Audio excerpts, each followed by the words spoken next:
السلام عليكم ورحمة الله وبركاته. أشكر الأستاذ محمد المصري على مجهوده في خدمة النحالين وإتاحة الفرصة للتواصل مع النحالين في بعض النصائح اللي بيقوم بها النحال في التوقيت اللي احنا موجودين فيه مع الفترات فصل الشتاء. آم، يوم 26/11 لسنة 2022 كنا عاوزين بس نقول بعض النصائح لإخواتنا في البلدان العربية، سواء المصري أو الدول العربية. الأجواء كلها بتكون متقاربة مع بعضها. كنا عايزين ننصح النحال في بعض النقاط اللي لابد الاهتمام بها، ومن أهم النقط ديت إن هو يضغط النحل بتاعه. ضغط النحل دوت هينتج عنه إيه بقى؟ في دراسة كنا عاملينها استمرينا عليها 3 أو 4 سنوات. أحب إن أنا أطرح لحضراتكم نتائج الدراسة ديت عشان تعرفوا ضغط النحل دوت بتكون النتائج بتاعته دي إيه. تم عمل الدراسة ديت مع اقتراب فصل الشتاء على مجموعة من الخلايا، ومجموعة الخلايا دي تم تقسيمها ل3 أنواع. وهي 3 أنواع دول: أول نوع خلايا ممتازة فيها ملكة ممتازة وفيها نحل بصحة جيدة، دي الفئة الأولى بقى.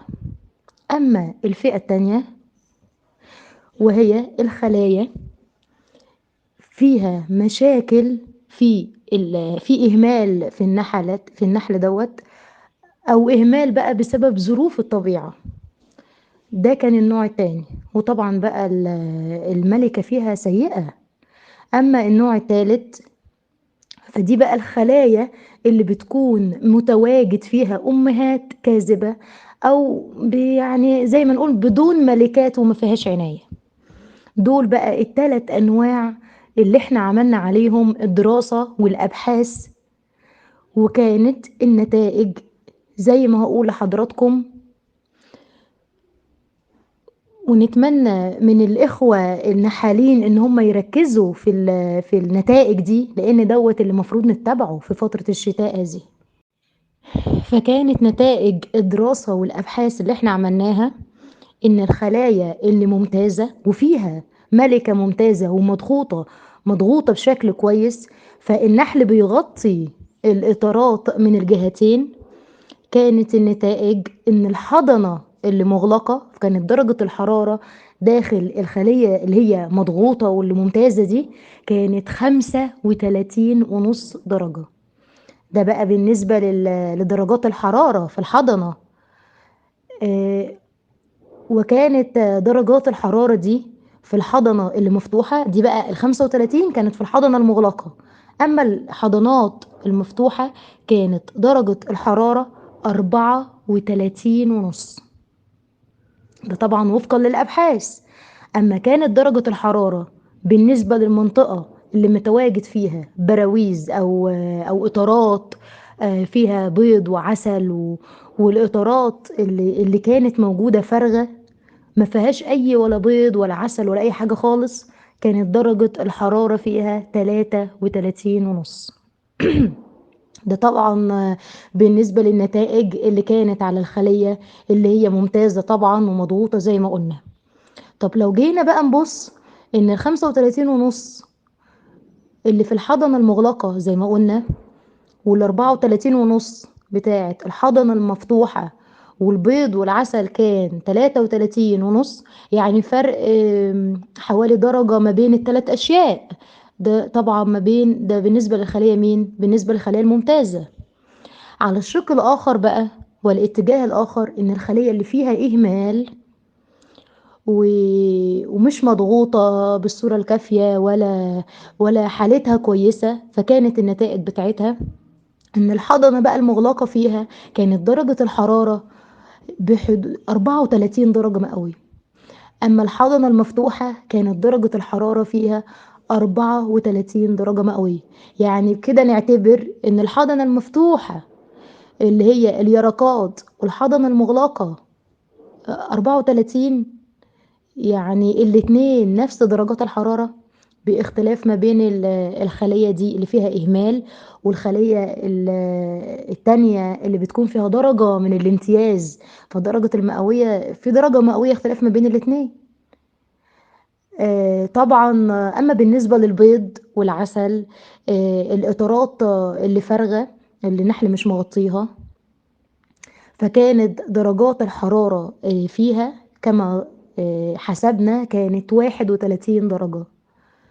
وطبعا كان في مشاكل ظهرت فيها، يعني في اللي هي 31 درجة دي، المشاكل دي أدت إلى إن البيض يحصل فيه مشاكل، أدت إلى استهلاك كبير في المخزون من العسل. ودي مشكلة على عكس الخلية الأولى اللي كانت فيها درجة الحرارة ممتازة والخلية ممتازة. طيب، هنيجي بقى للخلية رقم 3. هنيجي بقى لنوع الخلايا التالت، اللي هو بقى زي ما قلنا كان أمهات كاذبة، أو الخلايا فيها شغالات بدون الملكة، وفي طبعا إهمال في الخلية دي. لقينا بقى إن درجات الحرارة في الخلايا دي 31 درجة في كل حاجة. مستوى درجات الحرارة داخل الخلية دي كان 31 درجة. فالخلية دي طبعا كان مصيرها الهلاك. مش عايزة أقول إن أكيد طبعا كان مصيرها الهلاك في الربع الأول من الشتاء. في خلال فصل الشتاء في الربع الأول كان مسير هذه الخلية إن هي انتهت خلاص، هلكت. طيب. هيجي أحد من الإخوة الفاضلين النحالين اللي بيستمعوا هيقول لي طيب الدراسة دي هنستفيد منها إيه؟ يعني طبيعي حد يقول كده. طب وثلاث أنواع اللي احنا عملنا عليهم الأبحاث في فصل الشتاء، اللي احنا ذكرناهم هنستفيد منهم إيه؟ هقول لحضرتك هنستفيد إيه. لو حضراتكم تذكرتم في بداية الحديث، انكم تذكرتم من الحديث دوت ان احنا في اول ما قلنا ان احنا لما بنشتغل على ضغط النحل في الخلية رقم 1 اللي هي الخلية اللي كانت ممتازة، لقينا ان درجات الحرارة داخل الخلية دي في الصورة اللي هي يعني مفروض متعارف عليها من 35.5 درجة مئوية ل33 ونص درجة. هي دي بقى درجات الحرارة اللي الخلية دي مفروض تكون محتاجاها عشان يكون مخزون النحل في فترة الشتاء يكفي النحل ان هو يقدر ان هو يعبر منخفضات جوية، مفيش اي تأثير. على عكس طبعا الخلية رقم 2 اللي كان فيها اهمال وكان فيها نحلة الملكة كانت سيئة. طبعا عكس الخلايا رقم 2 اللي فيها إهمال وفيها الملكة سيئة، ورقم 3 بقى اللي كانت فيها تجزيء. فكانت الخلية بتاعتنا مسارها الهلاك، خلاص كانت هلكت خلاص. أنا كأخت نحالة لما باجي أشتغل بتكون الخطوة رقم 1 بتاعتي إن أنا أضغط النحل. أي براويز زايدة عن حاجة النحل بشيلها خارج الخلية خالص، مع تحييز المسافات داخل الخلية بتاعتنا، بحيث إن النحل بيكون محتاج عملية الضغط دي في فصل الشتاء. ومع المتابعة والاستمرار النتائج كانت ما شاء الله فوق الوصف. فنتمنى من اخواتنا النحالين والجميع ان هو يتبع هذه النصائح في المحافظة على الخلايا من حيث وجود مخزون كافي رقم 1. اما رقم 2 ان هو يكافح الفروة في الخلية بتاعتنا، متابعة الخلايا مع أول فصل الشتاء مع حدوث أي رطوبة في الخلية مفروض إن احنا نتعامل معاها. ممنوع منعا باتا محلول سكري سائل أو تغذية سكرية في درجة حرارة تكون باردة، يعني مثلا أقل من 18 درجة. هيعمل طبعا مجهود على النحل، هتبقى مشكلة. اما بقى تاني نقطة، بارك الله فيكم، بالنسبة للعجائن السكرية والبروتينية. حضرتك كراجل نحال او كأخت نحالة مفروض ان احنا ما نستخدمش العجائن دي الا مفروض احتياج النحل. انا نحل محتاج استخدمها، طب النحل مش محتاج وعنده مخزون كافي من حبوب اللقاح خلاص في مخزون من العسل داخل الخلية. بالتالي انا مش مطالب كنحال ان انا اقدم التغذية بالعجائن او العجائن السكرية والكلام ده كله.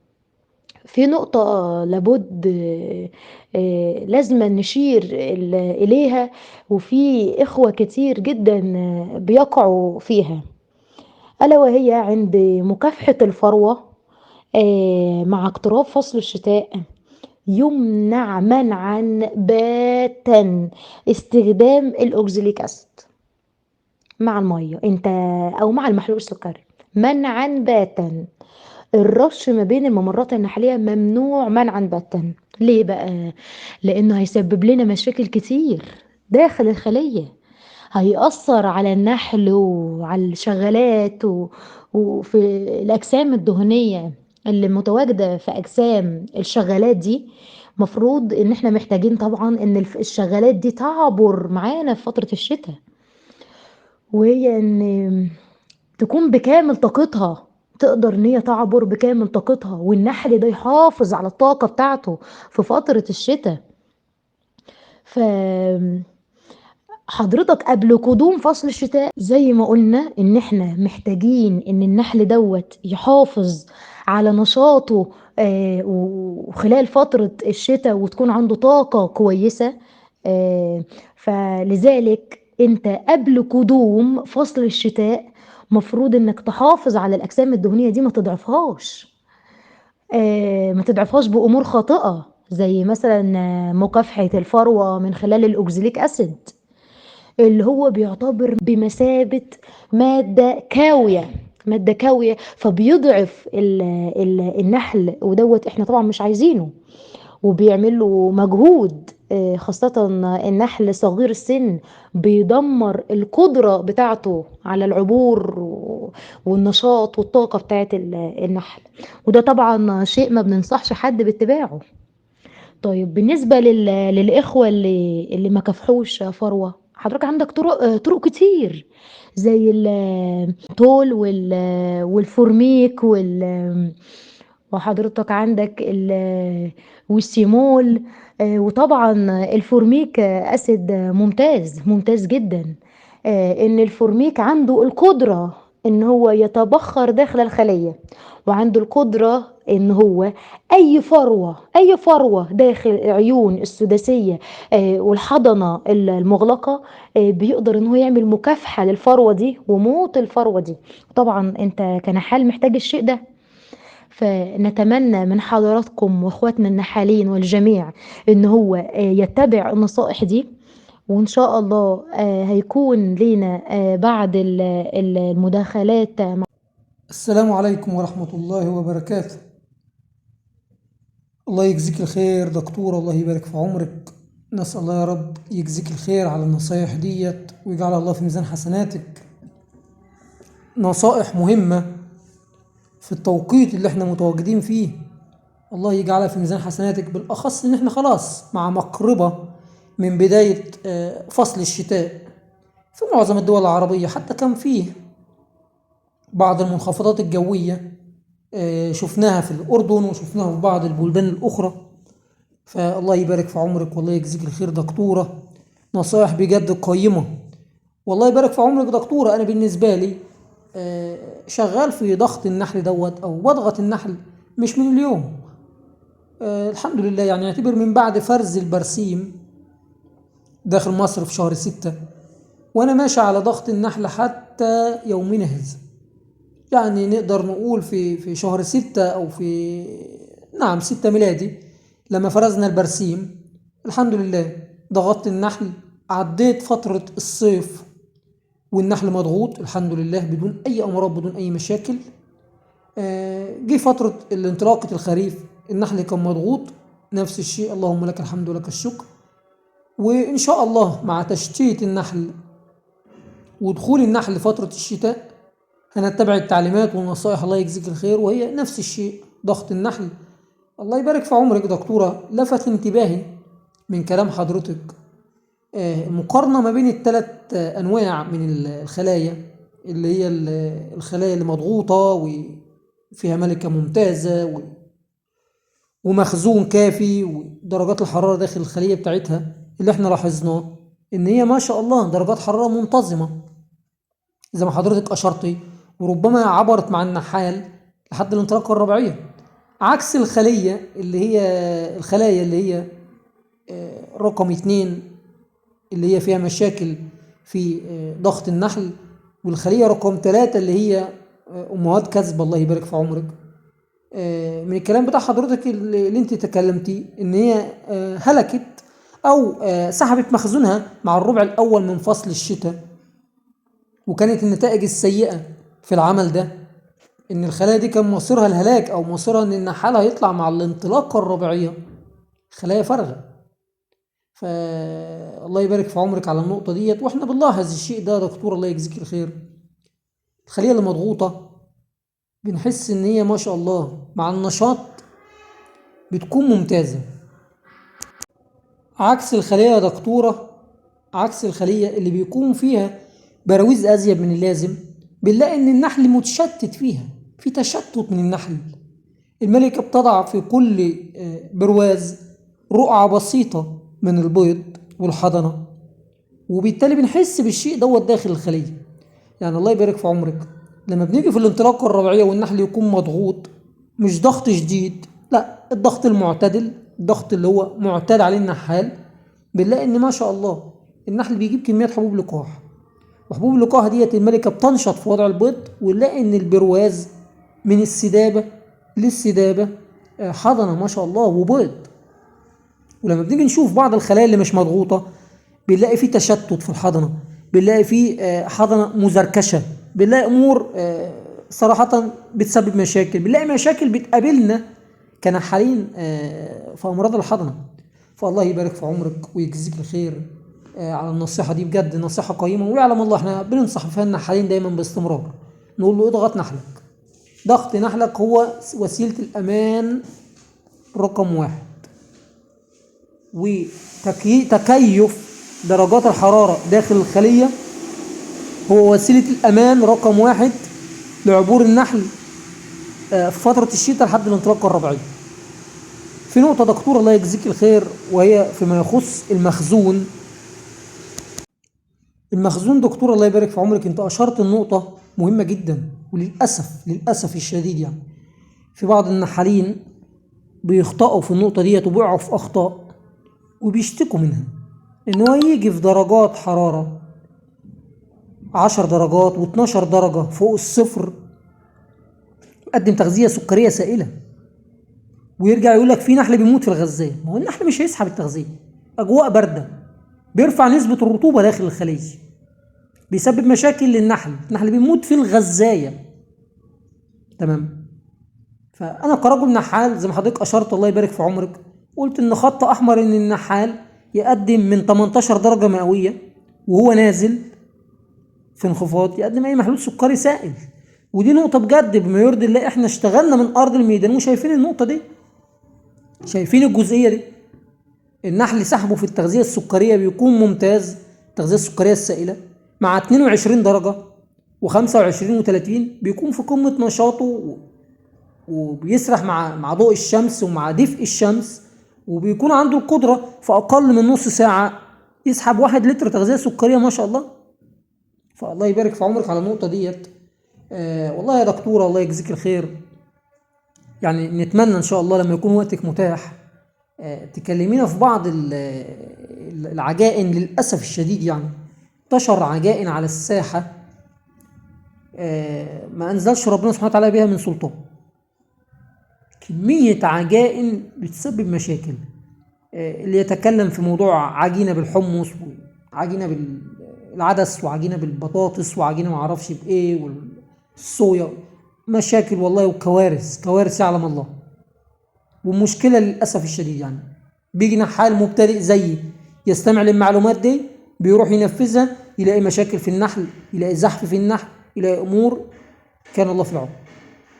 فالله يبارك في عمرك، نتمنى إن شاء الله لما يكون وقتك متاح تكلمينا في الموضوع دوت باستفاضة، والمواد اللي النحال يشتغل عليها كعجينة بروتينية، والأفضل إيه كعجينة بروتينية يعمل عليها. أنا عن نفسي يا دكتور الله يجزيك الخير كشخص كمحمد المصري، المادتين اللي أنا بشتغل فيهم في العجينة البروتينية وهي رقم واحد الخميرة. شوف، رقم واحد بالنسبة لي أنا، كل واحد شخص يختلف عن الآخر. رقم واحد عندي الخميرة في عمل العجينة البروتينية أوقات الشح أو أوقات احتياج النحل. رقم اتنين يا دكتور الله يجزيك الخير وهي حبوب اللقاح، لو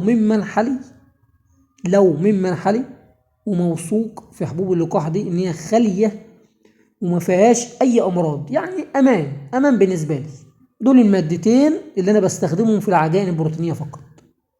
انما المواد الاخرى دي كلها الحمد لله، اللهم لك الحمد ولك الشكر، بعيد عنها. مواد بتجيب كوارث. الله يبارك في عمرك يا دكتورة، نقطة ملحوظة، يعني أنا في مواد استخدمتها ولكن كانت تجارب على خلية واحدة في المنحل، ولقيت النتائج في النهاية نتائج مش مرضية. كراجل نحال نتائج مش مرضية، سواء العدس ولا الحمص ولا الصويا ولا الأمور دي كلها أنا جربتها على خلية واحدة، نتائجها مش مرضية. ونتمنى دكتور الله يبارك في عمرك موضوع اللي احنا شايفينه على الساحة ان بعض الاخوة بيقوموا باضافة مضادات حيوية مع العجائن السكرية والبروتينية، يا ريت الله يبارك في عمرك في الموضوع ده تتكلمي عليها باستفاضة. لان بجد للأسف الشديد تلاقي النحال نحله كويس وعمل عجينة بروتينية او عجينة سكرية وضاف عليها 50 ملي او 100 ملي من مضادات حيوية، اوكسي وسلفة ومواد اخرى، يعني بيضعف مناعة النحل. وحضرتك أشرت النقطة بجد بما يرضي الله، نقطة مهمة جدا. يعلم الله أنا بحذر عن الموضوع دوت من فترة، وهو الأوكزاليك أسيد. حضرتك أشرت الله يبارك في عمرك على النقطة ديت والملحوظة دي، إن هو مشكلة اللي كافح بالأوكزاليك أسيد في الفترة دي إن هو يضعف الأجسام الدهنية اللي في النحل، وبالتالي النحل يكون ما عندوش القدرة على عبور الشتاء ويسبب له مشاكل. وانا تكلمت في النقطه دي الله يبارك في عمرك، يعلم الله كتير. تمام. ونتمنى الله يبارك في عمرك هل استخدام المضادات الحيويه اللي الناس بتستخدمها مع العجائن البروتينيه والعجائن السكريه دي بتسبب مشاكل برضه في مناعه النحل، وبالاخص الاجسام الدهنيه اللي هي بتدي النحل الطاقه وبتديله القدره في فتره الشتاء على عمليه التدفئه داخل الخليه ولا لا؟ فنتمنى الله يبارك في عمرك ان شاء الله الموضوع ده يكون شامل. اكيد بيهمني كراجل نحال، بيهم اخواتنا اكيد اللي بيستمعوا لينا ان شاء الله. والله يجزيك الخير، الله يبارك في عمرك على المعلومات ديت، معلومات بما يرضي الله قيمة. ونسأل الله يا رب سبحانه وتعالى يجزيك الخير على كل كلمة تكلمتيها ونصحتينا، ومعلومات اكيد بنستفيد منها. وان شاء الله دكتورة لو في بعض الاسئلة من اخواتنا النحالين اللي هيستمعوا لكلام حضرتك ان شاء الله هنحاول نرسلها لحضرتك، ناخد اجابات، يكون احنا ان شاء الله حلقة وصل ما بين حضرتك وما بين بعض النحالين. والله يجزيك الخير ويجعل الله في ميزان حسناتك. مشكور، شكرا جزيلا دكتور.